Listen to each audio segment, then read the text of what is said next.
सबसे पहले तो आईएनएस में आप तीनों का स्वागत है। Thank you so much. And सबसे पहले आपसे जानना चाहेंगे कि सपने, दोस्ती और दुनिया आप लोगों के लिए क्या इम्पोर्टेंट है रियल लाइफ में?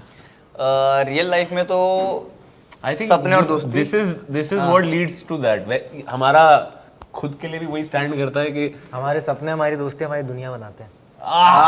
क्या बात है। आप क्या कहेंगे? मैं इसने जो कह दिया उसके आगे मैं कुछ भी कहूँगा सब बेकार ही लगेगा। This is और मैं तो शायद बहुत बेकार ही कहने वाला था कि सपने दोस्ती मैटर करते, दुनिया का मुझे क्या लेना देना। पर जो भाई ने बात बोली है, वाह वाह, सपने और दोस्ती हमारी दुनिया बनाते। क्या बात, very well said. Very well said. लफंगी की बात की जाए तो ऐसे कभी किसी ने कहा है आप तीनों को जब आपके स्ट्रगलिंग डेज थे कि मतलब कि भाई ये लफंगे लोग हैं, इन लोग का कुछ काम धंधा नहीं है, करते हैं लोग क्या है? हाँ अभी तक अभी भी ये बोल के गई है लफंगो, थोड़ा धीरे बोलो, क्या ढंग से बोलो, क्या बोल रहे हो, कुछ भी बोल देते हो इंटरव्यू में। बट जोक्स अपार्ट, हाँ बहुत बार बोला ये। और कभी कभी तो ऐसी चीज़ें होती थी कि घर वालों को बोल दिया जाता था रिलेटिव्स के थ्रू या उनके दोस्तों के थ्रू कि ये तेरा बेटा क्या कर रहा है। ऐसे मुंह पे भी करेक्ट, मुंह पे तो कोई डायरेक्ट नहीं बोलता है लफंगे और वो, बट ये चीजें आप तक बहुत बोल पहुंचती जाती हैं। हैं, हाँ, पहुंच आपको जाती हैं। उनके बर्ताव में महसूस हो जाता है कि यार ये तो लफंगा समझते हैं अपने को यार। करेक्ट। हम चाय ही तो पी रहे थे नीचे खड़े होके। तीन लोग। क्योंकि लड़कों का ये भी है ना कि अगर हम 3 लड़के खड़े होकर सिर्फ चाय भी पी रहे हैं तो दुनिया देख के बोल के ये लफंगे खड़े हैं। एक तो कुछ जो जोर से हंसते हैं, हल्का सा ये भै भै भै करके हंसते हैं, लफंगे हैं ये, वो वाली चीज़ है। अच्छा, आप तीनों से जानना चाहेंगे सबसे बड़ी लफंगेगिरी आप तीनों ने क्या क्या किए हैं? अलग अलग तीनों आंसर करेंगे इस चीज़ का। पहले हर्ष आपसे जानना चाहेंगे। यार मैंने तो बहुत वो करी है, बहुत ही चीज़ें करी है, मेरे को याद तो नहीं। अगर तुम कुछ स्टार्ट करो तो शायद मेरे को याद करने का टाइम मिल जाएगा। ठीक है, तुम करो, मैं सोचता हूँ जब तक। हम लोगों ने लफंगागिरी ये करी थी कि हमारे घर वालों ने पहले केबल होती थी ना जी, तो अरे तार डाल के, हाँ केबल कटवा दी थी। केबल कटवा दी थी क्योंकि एग्जाम्स आ रहे थे तो टीवी देखने का शौक बहुत होता था उस टाइम पे। तो तार डाल के दूसरे की केबल की तार से अपने उसमें टीवी में कनेक्ट करते थे ताकि हमारा टीवी चलता रहे। अच्छा। हाँ, और मम्मी पापा को पता नहीं चले, जैसे मम्मी पापा हटा किसी दिए। घर का लैंडलाइन का नंबर, पहले लैंडलाइन चलती थी, लैंडलाइन का नंबर निकालना है तो अपना एक टेलीफोन लेके पहुंच गए, उनके यहाँ से दोस्त के फोन पे मिस कॉल मार दिया, उनकी लाइन पे कनेक्ट करके तो उस नंबर से मिस कॉल पहुंच जाता था। ये सब कौन क्या सा? करता है? ये तो स्कैम मैम करता है ये तो जमतारा। तो ये केबल वाला किया है, टेलीफोन वाला किया है, प्रैंक कॉल, जब लैंडलाइन होता था प्रैंक कॉल्स बहुत करी है। कॉल सेंटरों पे खूब बात की है बेमतलब ही, घंटों घंटों लगे हुए हैं। और क्या किया, लड़ाइयाँ की हैं भाइयों के चक्कर में, कभी पिटे हैं कभी पीटा है। और क्या करते हैं लफंगे, और क्या किया है बनने, गाड़ियाँ चलाना सीखी है जब उम्र नहीं थी। मैंने भी बहुत हरकत की है। अब एक हरकत याद आई उसके अंदर के, मैंने क्या करा था कि स्कूल में ना, मैं स्कूल में था उस टाइम पे, तो एक लड़का हुआ करता था, तो मैंने उसको कुछ उल्टा सीधा तो बोल दिया था। और उसके साथ उसकी एक लड़की गर्लफ्रेंड थी, उसको भी कुछ मैंने बोल दिया था जो कि नहीं बोलना चाहिए था मेरे को। और तब मैं बहुत ही लफंगे वाली हरकत थी। और उस टाइम पे ऑर्कुट में फेसबुक हुआ करता था, फेसबुक में मैंने कुछ कमेंट कर दिया था। तो उसके बाद मैं स्कूल गया और स्कूल जाने के बाद मैं स्कूल से बाहर निकला तो मुझे मेरा दोस्त भागते भागते आया कि पार्किंग में जाइए और 15 लोग खड़े हैं तुझे मारने के लिए।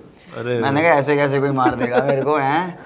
तो जैसे ही मैं पार्किंग में गया उसके बाद एक शॉट आया मेरे पीछे से, यूं ऐसे मार देगा, ऐसे मार देगा। उसके बाद तो मैंने पीछे मुड़ा, उतने में तो मुझे कुछ याद नहीं, मेरी दुनिया धुंधली थी। फिर वहां से मेरी फिर मैं बताता हूँ उसके बाद क्या हुआ। उसके बाद मैं पिट पुट के अपना गया क्योंकि बहुत लोग थे, मैं कुछ नहीं कर पाया। Well deserved. ठीक है, एक दो होते तो समझ मैंने इतना, हाँ ठीक है, अगर मैं गलत बोला तो मैं सही पिटा। हाँ, उसके बाद मैंने उसकी कंप्लेंट वगैरह करी स्कूल में जाके। उसी टाइम पिटने के बाद शॉर्ट वट फट गया, मैंने कहा ऐसे ऐसे मेरे को मार रहा, अकेले आना है तो वो तो है, जो भी करके करा मैंने। उसके बाद मैं घर पे गया, घर पे जाके मैं अपना बैठा हूँ, मम्मी को कह रहा हूँ मम्मी मेरे को मार दिया, ये कर दिया। तो मेरी बहन आई अपने स्कूल से, कहती तेरे स्कूल के बाहर ना एक आदमी को 5 लोग मार रहे थे। मैंने कहा वो मैं ही था बहन, मैं बस देख रही थी, एक बच्चे को पीट रहे थे 10-15 लोग, कोई तो बहुत मजा आया, वो मैं ही था। वेरी गुड यार। लफंगे सीरीज की बात की जाए तो ऐसा कौन सा सीन है जहाँ पे आपको लगा कि सबसे ज़्यादा ओवर एक्टिंग हो रही है आप तीनों में से? इस इंटरव्यू में इसमें भी बना के अरे नहीं, real I think on screen तो कुछ नहीं है, ऑन स्क्रीन ही हम लोगों ने बहुत ओवर एक्टिंग करी है। ऑन स्क्रीन तो हमने सही काम किया। वो हमें अगर करते भी होंगे तो प्रेम बोल देता होगा प्रेम इज आवर डायरेक्टर। हाँ, जो डायरेक्टर, वो उन्होंने हमें टोक दिया होगा। ऐसे तो हम नहीं बोल सकते कि किसी ने ओवर एक्टिंग करी या नहीं करी। हाँ, जब तक अनुज बैठा तब तक तो बिल्कुल नहीं इसके बोल पीछे से बोलेंगे। अगर आपके कैरेक्टर की तरह रियल लाइफ में भी कोई यूजलेस दोस्त होता तो क्या दोस्ती तोड़ देते आप? नहीं, झेल तो रहे। यार सकते। दोस्त यूजलेस ही होते हैं। हाँ, दोस्त फिर मेरे को यूजफुल तो कोई दोस्त होता नहीं है। और मतलब use वो करने के दोस्त ऐसे होते हैं ना कि वो बोल देंगे कि हाँ भाई तू कुछ भी हो मुझे बता दियो, मैं तेरे साथ खड़ा हूँ, बस इसलिए बोल दिया, चाहे वो हो या ना हो, या वो साथ में खड़ा हो कि पिट ले, यूजफुल ना भी हो तो भी दोस्ती है फिर वो। अच्छा, यहाँ पे जैसे मुंबई में आप लोग आए हुए हैं तो यहाँ पे कोई ऐसे लफंगेगिरी की आपने कभी अपना स्ट्रगलिंग डेज में या ऑडिशंस के टाइम पे या कुछ ऐसा कुछ? नहीं, मैं ऐसा तो कुछ नहीं सर, अब तो शरीफ है। जब तक काम चाहिए होता है हम तब तक शरीफ बहुत शरीफ होते हैं। हाँ, मैं दिल्ली में ही करी है जो काम की तलाश में रहे, हमेशा मेहनत करते रहे उसको। आप Honest, dedicated अगर आप ये बोलो यार ये दिन भर ऑडिशन ढूंढते हुए घूम रहे थे, लफंगे हैं, तो हम लफंगे थे, अदरवाइज हम तो कभी तलाश रहे थे। हाँ, सेट पे किसने सबसे ज़्यादा टैंट्रम्स दिए हैं या किसने सबसे ज़्यादा फ्लर्ट किया है? सबसे ज़्यादा फ्लर्ट किसने किया सेट पे? सर मेरा स्पॉट बॉय है दिनेश, वो मुझसे और हमारी पूरी टीम से अक्सर फ्लर्ट करता है और I think he is the playboy of our set. अच्छा, हाँ, मतलब हम तीनों में से तो मेरे तो कास्ट में कोई लड़की थी नहीं, मेरे सारे सीन लॉन्डो के साथ है, तो मेरा तो मत पूछना। इनका हो सकता है लड़कियों के मैंने साथ और scene गगन ने बहुत फ्लर्ट किया। हम दोनों ने आपस में बहुत फ्लर्ट किया sir. Okay. Actually we made women feel left out because of our flirting. हमने फिर वैनिटी भी हमारी एक ही करवा दी थी, बीच का दरवाजा खोल दिया था, because there has to be spice, right? Yeah. लफंगे का अगर सीक्वल बने तो कौन से, आप तीनों से जानना चाहेंगे कौन से एक्टर को आप रिप्लेस करना चाहोगे? हम रिप्लेस करना चाहेंगे। सर हम तो हम पे ही बनेगा। हम पे सेकंड सीजन में भी हम ही होंगे सर सीक्वल। अब सोचो एकदम से कम्मो मैं प्ले करने लगूं, हमें समझ नहीं आ रहा वो कह रहा है। नहीं, आपके कैरेक्टर, अगर आप तीनों के कैरेक्टर अभी ये सीजन में अलग अलग हैं, बट ऐसा कौन सा मतलब कि actor अच्छा, है? हम आपस में कौन सा कैरेक्टर प्ले करना चाहेंगे अगर हम ये कैरेक्टर प्ले नहीं करते तो? हाँ, मैं तो यही करूँगा, चैटी ठीक है मेरे लिए। यार I think sir we are good, हाँ, We're good. हम बहुत सही जगह प्लेस करते वेरी हैं। Well casted, we are already very well casted I feel. अगर रियल लाइफ में भी फ्रेंड सर्कल में भी ऐसे लफंगे लोग हैं तो कैसे, मतलब कि कैसे क्या करेंगे आप लोग? क्या कहेंगे उनसे? हाँ। उनसे कहेंगे कि काम के टाइम पे काम करो, लफंगेगिरी के टाइम पे लफंगेगिरी करो। उनको कहेंगे इंटरव्यूज में सही से बैठो, देखो सर रियल लाइफ में लफंगे ही दोस्त है सर अभी भी। हाँ। सेट पे सबसे फेक हम्बल कौन था? मैं सर, ये I would say me. क्यों फेक? हम मैं सही में अच्छा आदमी नहीं हूँ, मैं I pretend, I do not like you as a friend और ईदर यू, मतलब this is just here, I think it's mutual from all of us. नहीं, मेरी तरफ से नहीं है, अच्छा थैंक्स। मैं फेक करता ही नहीं हूँ। मैं गाली पे बक देता हूँ ऐसी। हाँ, हर्ष, आपको लगता है कि आपको लोग एक्टर मानते हैं या यूट्यूबर के लेवल पर ही देखते हैं अभी भी? यूट्यूब में भी तो एक्टिंग ही करता है वो। हाँ, यूट्यूब पे भी तो एक्टिंग ही करता हूँ मैं। यूट्यूब पे मैं वो थोड़ी करता, लिप सिंक थोड़ी बनाता हूँ। यूट्यूब पे तो डांसर मानते हैं तुम्हें। ये यूट्यूब पे डल रही है तो ये एक्टिंग नहीं है। सवाल जायज है भाई, बता यार। नहीं, मेरे को यूट्यूब पे भी तो मैं एक्टिंग ही करता हूँ, वहाँ पे गाने थोड़ी गाता हूँ। मतलब ऐसा थोड़ी कि यूट्यूब पे गाने गा रहा है, यहाँ पे एक्टिंग कर रहा है। नहीं, लोग काफ़ी क्रिटिक्स ये मानते हैं कि भाई यूट्यूबर जो है जो यूट्यूब पे एक्टिंग करते हैं तो वो लोग सर अगर मैं एक्टिंग नहीं कर रहा होता तो मेरे को ये शो नहीं मिल रहा होता।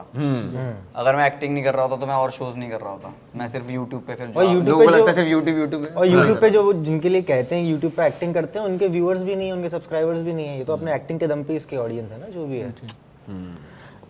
गगन, आपसे जानना चाहेंगे कि कॉलेज रोमांस से बाहर निकल पाए हैं या अभी भी वहीं पे आपका टैग चिपका हुआ आपको लगता है? सर ये तो मैं कैसे जवाब टैग उतार देता। अब उतर गया सर। नहीं उतर गया सर, होपफुली उतर गया। काफी it's been a long sir वो इतना कल्ट कैरेक्टर बन गया है ना, वो लोगों के दिमाग में जब घुस जाता है तो फिर वो उसको वैसे ही पसंद करने लग जाते हैं। तो वो अच्छी बात भी है, बट इसने आई गेस वो सब तोड़ दिया अलग अलग काम कर करके। And I what for sorry नहीं प्लीज मेरे को what I felt with him is कि all his performances have been very noticeable. ऐसा कोई भी रिव्यू नहीं आया है कि जिसमें गगन के लिए मेंशन ना हो। ऑब्वियसली कुछ भी परचेज नहीं है क्योंकि अभी हमारी खरीदने की औकात नहीं है। करेक्ट। कि मैं पैसे दे के लिखवा लो। नहीं। हाँ, तो जेन्युइनली लोगों ने लिखा है, आगे से लिखा है, हर कैरेक्टर के लिए लिखा है। College romance because of the medium it was on, because of the kind of target audience it had has the humongous audience that it does. So a majority of popularity and love comes from there. But whatever else he's done, he's held his ground as an actor really well. He's been appreciated for his craft. Thank you so much. तो tag मेरे को लगता नहीं अभी कभी भी था। उतार दिया। टैग वापस लगाया है। कॉलेज रोमांस में भी अच्छा काम किया, बाकी जगह भी अच्छा काम किया। Thank you. अनुज, आपसे जानना चाहेंगे कि एक्टिंग करियर स्टार्ट करते वक्त कितना बैकअप प्लान रेडी था आपका? सर बैकअप था ही नहीं सर कुछ, क्या सर बैकअप? इतना अच्छा एक्टर हो तो बैकअप की जरूरत क्या है, मैं तो कहता हूँ। अरे भाई He's been killing it in every performance that he has done. If you've seen his shows, he's done a film as a lead. Why would he need a backup plan? I think you shouldn't. Even if you have, you shouldn't. You just need to do what you're doing right now. Backup plan is to make plan a work. Oof! Whoa! Chills! Intellectual बातें कर देता है ना यार। हज, आपसे जानना चाहेंगे कि एक्टिंग से ज़्यादा आपके मीम्स के वायरल होते हैं, सो आपको वो बॉदर करता है कि मतलब यार नहीं, वो मेरी एक्टिंग के ही मीम है ना। सर उसमें भी तो मैं एक्टिंग कर रहा हूँ, मेरे सिंगिंग के मीम थोड़ी हैं। जो सासा है वही भतीजा है। वो बदीदा है, वही सासा है। वो सासा को यही नहीं। अनुज, अभी तक जो रिकग्निशन मिला है वो लगता है कि डिजर्व था या लक था? Sir a lot of it मेहनत मैंने की है। काम जो मुझे मिला, अपॉर्चुनिटीज मुझे मिली हैं, ऑफ कोर्स उसमें I don't think luck works without effort, without hard work, without effort. Unless and until he would have put in the effort. Simple सी बात है, भाग्य ना मेहनत का गुलाम होता है। अरे मैं आई केम विद द आइडिया कि मैं 60 साल का भी हो जाऊंगा, जब तक मुझे एक्टिंग से मोहब्बत है, मैं जब तक एक्टिंग करना चाहता हूँ, वो अगले 6 साल तक रहे, अगले 60 साल तक रहे, मुझे ऑडिशन मिलते रहेंगे, मैं जाके ऑडिशन देता रहूँगा, काम करता रहूँगा। काम मिलना, being on set, all of this is bonus, all of this is भगवान की मेहरबानी, all of this is universe working for me. What I do is I get a script, I prepare, I show up and I forget about it. Sir एक बार line बोलिए दोबारा, गुलाम वाली please. बहुत सही है। सच है, मैं ये सच में मानता हूँ, भाग्य जो है वो मेहनत का गुलाम होता है। रील काटो इस पे यार कोई ऐसे। पीछे से। हाँ सर, रैपिड फायर राउंड खेल लेते हैं। Rapid fire, sir. या लास्ट सीन शूट करते वक्त किसकी एक्टिंग फेक लगी आपको? लास्ट सीन शूट करते लास्ट सीन में ये अकेला ही था सर। ये अकेला ही था। लास्ट सीन में सोलो था सर मैं। Last scene as in last scene of the show. नहीं यार जो मैंने लास्ट सीन अभी जिसमें करा तेरे को है, फेक लगी वो कोई लास्ट सीन बता दे। जब कोई भी चाहे तेरे पिछले साल करा हो, कोई भी शो करा हो, मैं भी शायद वही नहीं कहना लगी। चाह नहीं, ये शो में लास्ट सीन शूट करते वक्त। हम इस तीनों scene का में जो last लास्ट सीन था। हाँ, आप तीनों का लास्ट। अरे सर इतना ओरिजिनल, इतना सर real हमारे scene को जब था। हमने लास्ट सीन शूट किया था, मेरे साथ तो मेरे गूज़बम्स आ रहे थे जब हमने हक किया था छत पे एक दूसरे को। मेरे को तो सर बहुत गूज़बम्स आ magical रहे scene है थे। Sir. I don't know fake if उसमें you see the show, किसी नहीं, कोई नहीं सर। आप you won't ask this question if you see this show. Okay, किस सीन में आप सच में हंसी नहीं रोक पाए थे? ऐसा कौन सा सीन था जिसमें हंसी नहीं रोक पाए थे? अरे please। अभी we've shot a sketch for his YouTube channel Oh, called Bhutiapa. और वो लफंगे के लिए लवंगे की प्रमोशंस के लिए भी shot a sketch for his YouTube video and I think हम लोगों के ब्लूपर्स हमारे लास्ट में कंटेंट से बड़े हैं। डाला हाँ, और लोग भी देख के उसको बहुत हंसे। हम हंस के पागल हो गए थे। देखा आपने? देखा आपने? हाँ। अरे रे यार। तो आप समझ गए ना। वो व्हाट्स मोर वायरल, लफंगे सीन या हर्ष की इंस्टा रील्स? लफंगे का सर अभी कोई सीन तो आया नहीं है, तो अभी तो कुछ बता नहीं सकते इसमें और कि क्या सर वायरल वो है। लफंगे की रील भी कटेंगे तो हर्ष के चैनल पर जाएंगी, तो वहाँ भी वायरल हुई, तो वो दोनों चीजें एक साथ हाँ, वो दोनों चीजें उसमें मतलब भी एक्टिंग कर। उसमें भी मैं इंस्टाग्राम पे देखता हु is most likely to be late on set? हूँ। मी हाँ मी मतलब सेट पे मैं आता हूँ, इंटरव्यूज में अनुज आता है। सबसे ज़्यादा ड्रामा सेट पे किस एक्टर ने किए हैं? हम तीनों ने sir. It's a very drama heavy show. बहुत ड्रामा हुआ है इसमें। लास्टली आप तीनों से जानना चाहेंगे, क्या मैसेज देना चाहेंगे अपने फैंस को?